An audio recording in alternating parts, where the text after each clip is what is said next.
Hari ini kepala punya di distrik Wajar, UI di Surut Pendri. Dekat bagi delegate, pastor, teman pesan gue yang langwi yang bisa manage untuk unik program ini kami samla ya gue agak bersyukuri di bentani untuk banyak kejadian ini ke jingdam artusan senam silver jubilee yang ke presbytery ini ini ke por ini naga distrik Wajar bentar untuk performi hari ini ke Janmi tau Junuai Tendri kejak panma di hari ini rapor hakicin tendeng yang por yo cinti bentar tau hari perform di Junuai mir krek kamu tok terkom yang kan di wanra ini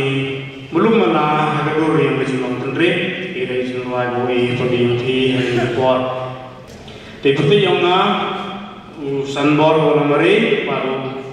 utama kita mesti Bante Lang El Talang baru utama kita ini anu untuk spiritual bagi uji performan for hajing to bagi juruan program yang ke distrik ini balang ikan teater seperti untuk Norman El Talang. Seperti yang juruan ini for to kong kam mentoy na tekwa ini ladang liu man adu kate cinta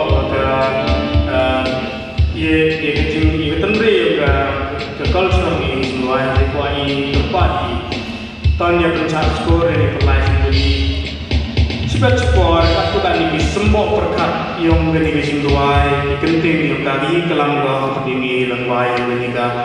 jing sipri lomba geniga janmi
He